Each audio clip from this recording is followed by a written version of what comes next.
bagaimana supaya anak dan dengan perempuan itu bisa tertolong. Yang kedua, bagaimana kita dorong, ada yang menawarkan dengan cara kartu Papua Tengah Sejahtera. Kita punya budaya itu tidak pernah orang kasih makan, kita harus kerja baru makan. Itu kartu Papua Tengah Sejahtera itu dia tipu. Itu dia mau buat di kampung di Wamena boleh, di Papua Tengah tidak boleh. Clear ya itu. Karena anggaran Pemda itu sudah plot 20% pendidikan, 10% ekonomi, 10% kesehatan, 10% infrastruktur. Uang mana yang dia akan pakai untuk kasih masyarakat cash melalui kartu-kartu? Tidak benar. Jadi masyarakat jangan terpancing dengan ide-ide yang sebenarnya tidak benar dan tidak akan pernah terjadi. Itu yang pertama. Yang kedua, ada yang bilang kartu Papua Tengah sehat, katanya dia direktur dan dia pernah buat itu. Tidak ada kepala dinas dan direktur punya program. Program itu hanya bupati dan gubernur. Keberhasilan di bawah itu keberhasilan bupati dan gubernur, pengambil kebijakan. Dan Papua Tengah tidak punya rumah sakit, jadi tidak mungkin kartu Papua Tengah sehat itu jalan. Dan mau pakai uang yang mana? Karena rumah sakit Timika itu milik Bupati Mimika, rumah sakit Paniai itu milik Bupati Paniai, rumah sakit Nabire itu milik Bupati Nabire. Gubernur tidak punya rumah sakit.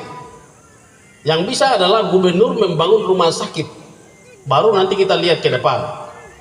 Macam di Jayapura rumah sakit Dok 2 milik gubernur, rumah sakit Abepura milik Kota Madya, macam begitu. Ini yang jangan sampai masyarakat itu dapat tipu oleh orang-orang yang hanya mencari kepentingan untuk menjadi gubernur atau wakil gubernur, tetapi tidak akan buat apa-apa.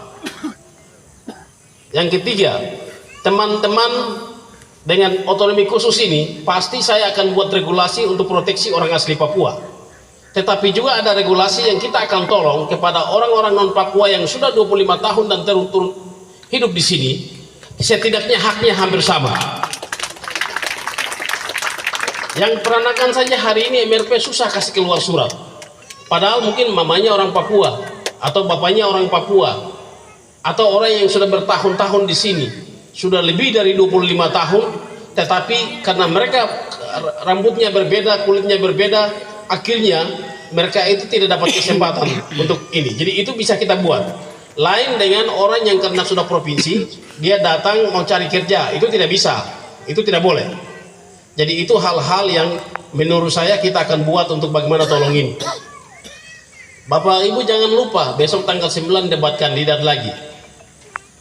Jadi ada yang kemarin bilang rumah sampai 100.000 rumah, itu dia tipu. Sudah nonton toh? Yang visi misi itu orang yang tulis, baru dia tulis ke dalam itu. Karena angka-angkanya tidak masuk. Jadi hal-hal seperti begini itu menurut saya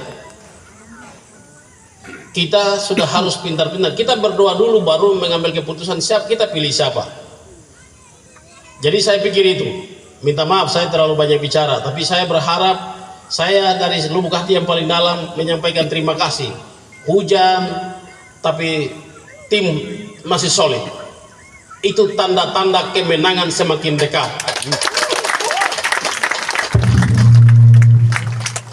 Saya kemarin rapikan pasukan di Nabire. Kita akan menang. Sebelumnya saya berpikir kita akan 50-50. Kita akan menang besar di Nabire. Saya pikir Timika kita akan 50-50. Ternyata kita sudah mulai menuju kemenangan. Hari ini kalau ada pemilihan kita sudah menang 47%. Tidak usah percaya yang di media. Kita sudah kerja dari man to man. Jadi Bapak Ibu sekalian, saya hanya mau menyampaikan terima kasih banyak. Tuhan memberkati teman-teman di sini, khususnya yang teman OAP, orang Medan Moni yang sudah kerja untuk saya dan teman-teman lain. Saya ingat kamu dan saya akan tunggu kamu di Nabire. Kita akan menang. Bungkus. Waktu kamu susah, saya akan susah. Waktu kamu menangis, saya juga menangis. Waktu kamu berdiri, saya juga berdiri. Waktu kamu senang, saya juga senang. Jadi itu hal-hal yang menurut saya kita akan buat ke depan. Yang lain-lain nanti nonton di debat, pasti mereka ada siapkan pertanyaan. Ada yang WA saya, Om, calon lain juga, itu saya punya keponakan juga. Nanti siapkan pertanyaan supaya kita tanya orang ini, supaya dia pikir saya tidak boleh tanya dia. Nanti kita akan babat semua. Kita sudah tahu siapa yang bangun negeri ini. Kita tahu siapa yang senang-senang di kota dan tidak pernah bangun apa-apa. Kita tahu bahwa negeri ini mau kemana. Kita akan meletakkan fondasi yang kuat, di mana pendidikan 50 tahun ke depan, kesehatan 50 tahun ke depan, dan ekonomi 50 tahun ke depan. Kita buka lapangan pekerjaan, tidak hanya harus ada di Freeport, tapi ada lapangan-lapangan pekerjaan kita akan buka supaya ada orang dapat pekerjaan dan hidupnya lebih baik ke depan. Saya pikir itu. Terima kasih banyak. Tuhan memberkati kita, Tuhan memberkati orang-orang di negeri Amungsa ini, dan kita percaya, tetap percaya bahwa Tuhan akan tolong kita dan kita keluar sebagai pemenang di tanggal 27 nanti. Terima kasih.